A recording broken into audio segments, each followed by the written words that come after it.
Pemirsa, bukan jalan-jalan biasa. Pada episode kali ini, saya Novel Pandi dan rekan saya Bang Didi Hartadi. Kami mau melaksanakan tugas untuk peliputan ibadah umroh. Kita akan berada di Mekah dan Madinah ya Bang ya, selama 9 hari. 9 hari. 9 hari. 9 hari ya total seluruh 9 hari total di seluruh. Mekah, 3 hari di Madinah, 3 hari. Nah ini kita udah menuju ke pesawat dari Bandara Soekarno-Hatta menuju Jeddah. Nanti sebelumnya kita akan transit di Dubai, Uni Emirat. Oke, ikuti perjalanan kami.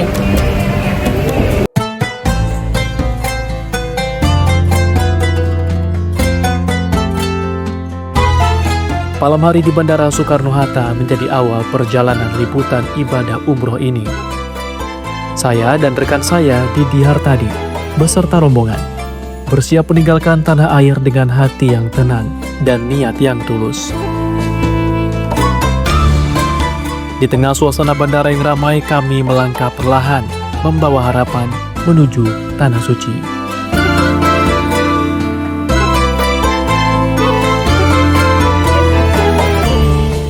Setelah menempuh penerbangan panjang, saya dan rombongan tiba di Bandara Dubai untuk melaksanakan transit.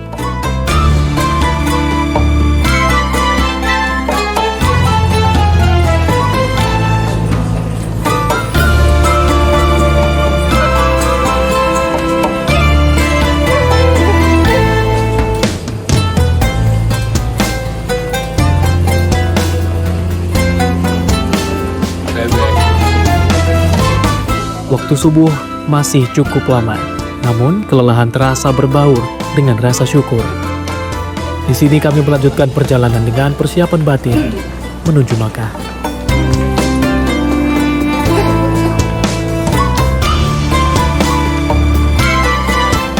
Ya alhamdulillah pemirsa, kita berdua udah mendarat di Bandara Dubai ya Bang ya. Pukul 23.21 waktu Dubai.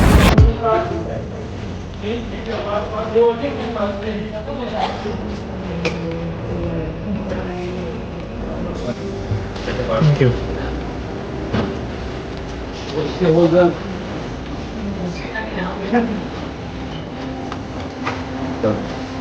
Bali ya, Alpus.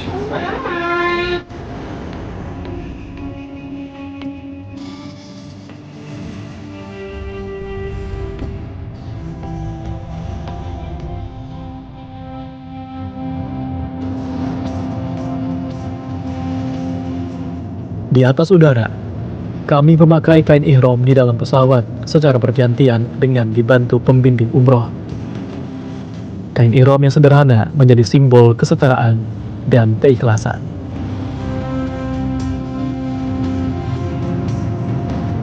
Pakaian ihram sebagai pengingat untuk melepaskan segala urusan duniawi dan fokus pada ibadah.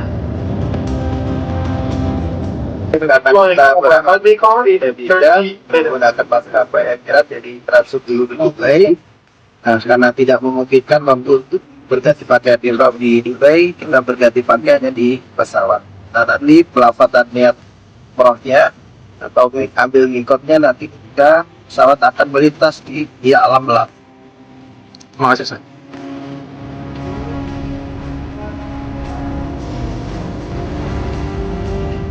Di dalam pesawat menuju Bandara King Abdul Aziz Jeddah, saya dan rombongan melaksanakan niat mikot. Suasana hening menyelimuti kabin pesawat. Doa dipanjatkan dengan lembut dan penuh harapan agar ibadah diberikan kelancaran.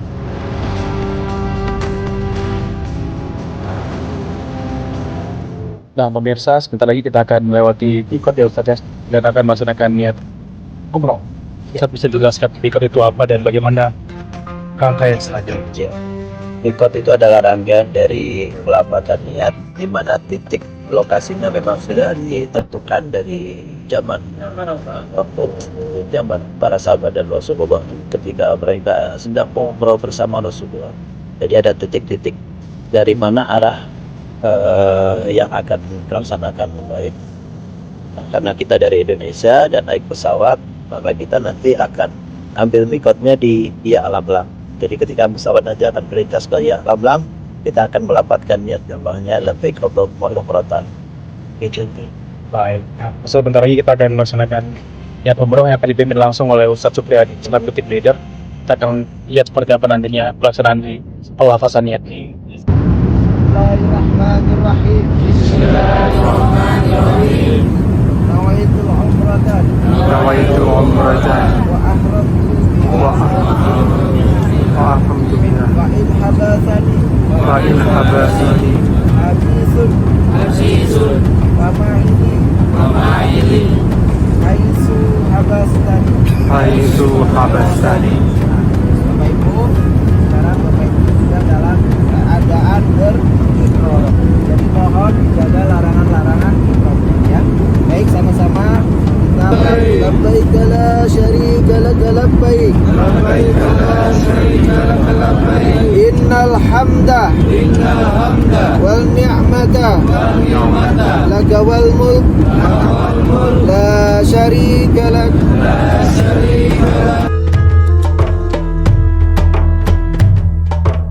Saat fajar mendekat, pesawat pun mendarat di Bandara Jeddah.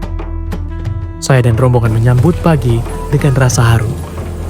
Kemudian perjalanan dilanjutkan melalui darat menuju kota Mekah.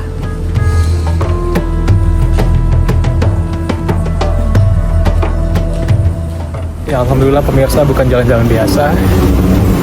Saya dan rombongan udah sampai di Bandara King Abdul Aziz, Jeddah, Arab Saudi. Sebelum melaksanakan rangkaian pertama ibadah umroh, yaitu tawaf, saya berserta rombongan akan menuju hotel terlebih dahulu untuk bersih-bersih dan beristirahat sejenak.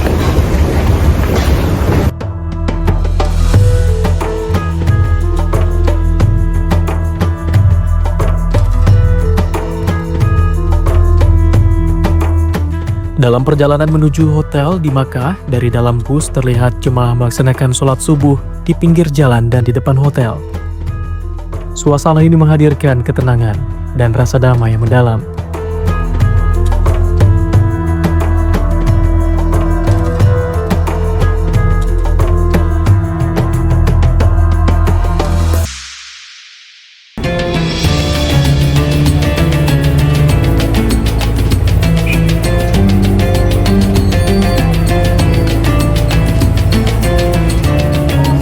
Setelah matahari terbit, saya dan rombongan berjalan dari hotel menuju Masjidil Haram.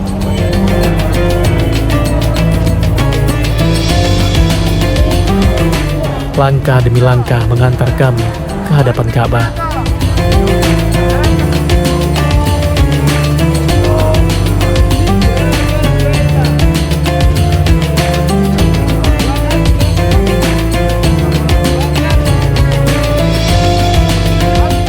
Tawaf dilaksanakan dengan irama doa yang mengalir lembut dalam setiap putaran.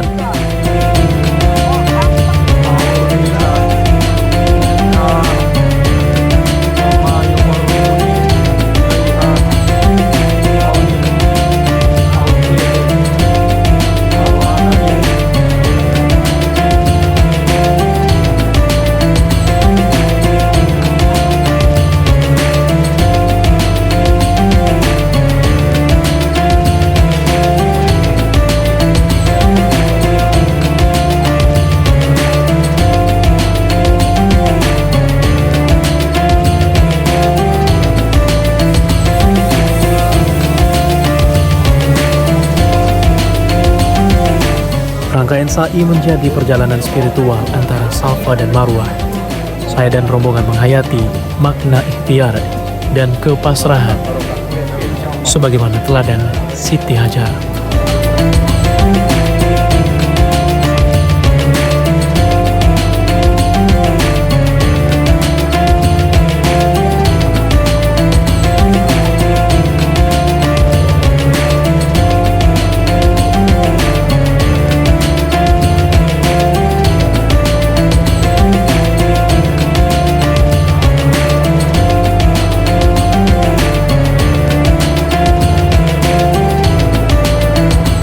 Melaksanakan urutan sa'i. Iya betul. Bisa jelaskan Ustaz bagaimana proses pelaksanaan? Jadi sa'i itu untuk mengenang sejarahnya dulu Siti Hajar ya, mencari air untuk Nabi Ismail ya, pada saat kehabisan bekal minum. Jadi mencari dari Bukit Sofa tadi, yang kita mulai dari situ sampai ke Bukit Marwah. Dicari di Bukit Sofa itu, siapa tahu ada yang lewat mau minta minum, ternyata nggak ada. Berjalanlah nyari ke Marwah, arah Marwah. Sampai yang di Marwah naik ke atas bukit, dicari kanan kiri juga belum menemukan. Ada yang lewat mau minta minum. Sampai bolak-balik kalau dihitung itu 7 kali. Ya, Jadi kita melaksanakan 7 kali nih ya. nah, setelah ini ya, setelah yang ketujuh, dilihat Nabi Ismail, ternyata di bawahnya kaki Nabi Ismail mengeluarkan sumber Zam-Zam. Ya. Masya Allah. Air Zam-Zam keluar dari batu ya, bukan dari tanah. Ya, berkat ini, kejadian ini diabadikan dalam Islam sebagai ibadah yang namanya sa'i ya. Dan kita mulai tadi dari Bukit Sofa sampai Marwah. Terima kasih Ustaz. Sama-sama. Al-Baita awi tamaro fala junaha alaihi.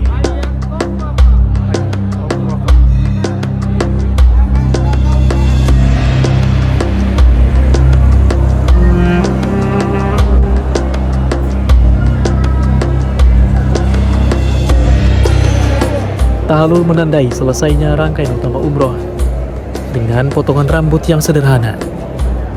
Saya dan rombongan merasakan kelegaan dan kesyukuran yang mendalam.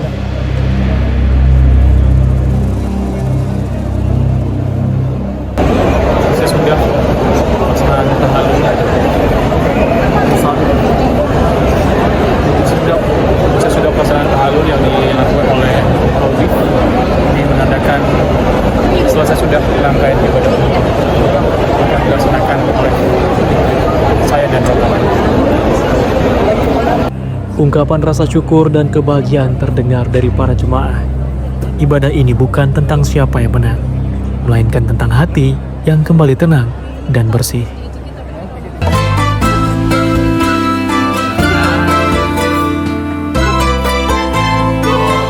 Seperti Ferry Jainuddin, ia tak menyangka bisa mendapatkan hadiah untuk berangkat beribadah umroh. Rasa haru begitu terasa ketika Ferry mempersiapkan keberangkatannya dari rumah dengan dilepas langsung oleh sanak saudara, khususnya anak dan istri tercinta.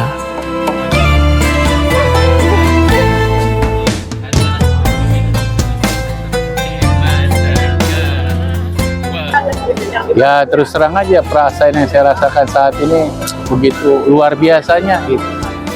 Dulu saya hanya cuma bisa melihat gambar-gambar Ka'bah. Sekarang subhanallah mimpi itu terwujud. Sekarang bisa berada di depan Ka'bah langsung. Masya Allah, luar biasa perasaan saya. Terharu. Dan semoga diri saya semakin hari semakin baik. Terutama hubungannya kepada Allah dan juga hubungan kepada sesama manusia.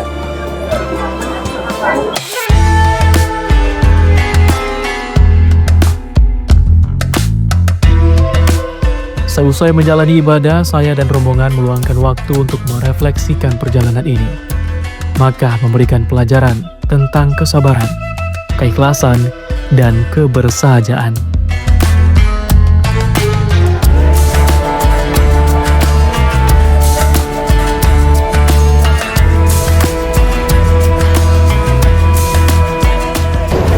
Ya pemirsa, alhamdulillah saya sudah selesai melaksanakan rangkaian ibadah umroh mulai dari tawaf, sa'i, dan diakhiri dengan tahallul. Alhamdulillah, Masya Allah, ketika melihat Ka'bah di depan mata itu rasanya luar biasa sekali, terharu. Ya, sangat bersyukur bisa menginjakan kaki di tanah suci. Ikuti terus perjalanan saya di Mekah dan Madinah. Pemirsa, bukan jalan-jalan biasa.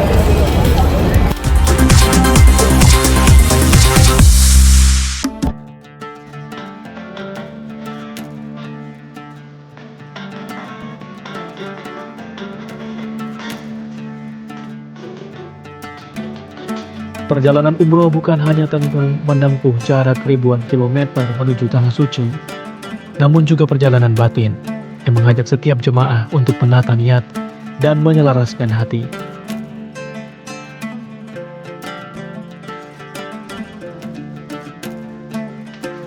Dalam setiap langkah dari tanah air menuju Makkah, ada proses melepaskan rutinitas duniawi dan belajar untuk hadir sepenuhnya di hadapan Allah Subhanahu wa Ta'ala.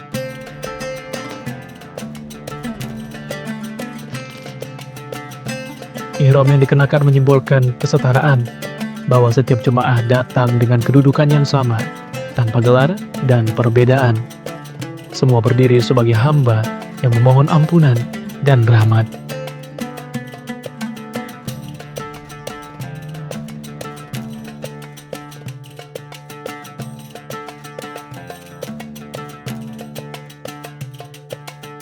Saat tawaf dilaksanakan, langkah mengelilingi Ka'bah menjadi pengingat bahwa seluruh kehidupan seharusnya berporos pada Allah.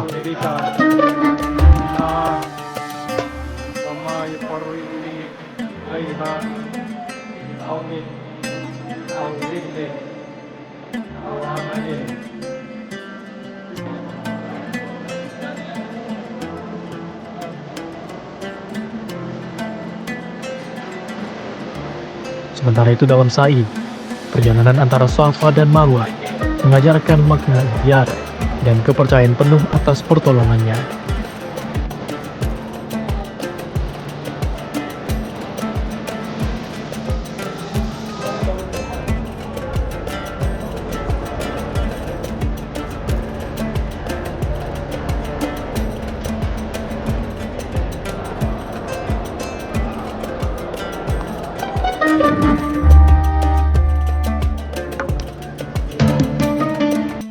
Tahlul menutup rangkaian umroh dengan kesederhanaan. Rambut yang dipotong menjadi simbol melepaskan beban dan memulai kembali dengan hati yang lebih ringan. Makna-makna inilah yang akan mengantar setiap jemaah untuk memahami bahwa umroh bukan sekadar ritual, melainkan perjalanan untuk memperbaiki diri. Saya akan bertanya kepada Ustadz kami, bagaimana rangkaian ibadah umroh yang kita laksanakan tadi, apa maknanya dan kemudian seperti apa penjelasannya. Silakan Ustaz. Baik, saya akan mulai dari muharramatil ihram ya. Ada larangan-larangan dalam ihram itu memang ada larangan-larangan ya yang harus ditinggalkan. Apa sih? Oh, ada aturan seperti itu ya. Mulai dari ketika kita udah sampai di tanah haram, kita nggak boleh ganggu burung-burung tanah haram, mencabut rumput-rumput tanah haram atau memotong pohon-pohonnya. Itu di situ dalam hal itu mengandung pelajaran yang sangat luar biasa, bahwasanya Islam itu membawa perdamaian, membawa keselamatan ya, membawa keamanan. Sampai burung di tanah haram aja ikut kena aman ya, tidak boleh kita ganggu. Bahkan diri kita ikut dapat kemanfaatan keamanan tersebut. Seperti kita ketika ihram tidak boleh memotong rambut kita ya, tidak boleh memotong kuku kita. Masya Allah tabarakallah, itu yang dibawa oleh Islam. Kenapa kita kok harus tawaf sih, mengelilingi Ka'bah 7 kali? Itu pelajarannya sangat luar biasa. Karena di hal tersebut Bapak Ibu, kita itu melakukan ibadah yang biasanya dilakukan oleh para malaikat yang tawaf di arsy sana.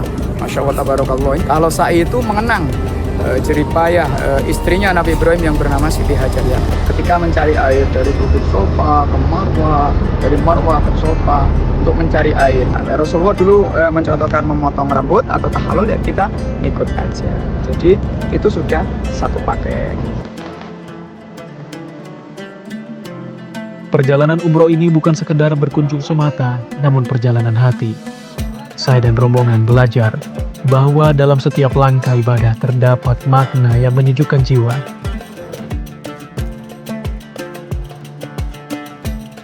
Dari tanah suci, kami membawa pulang doa dan harapan untuk menjadi pribadi yang lebih baik.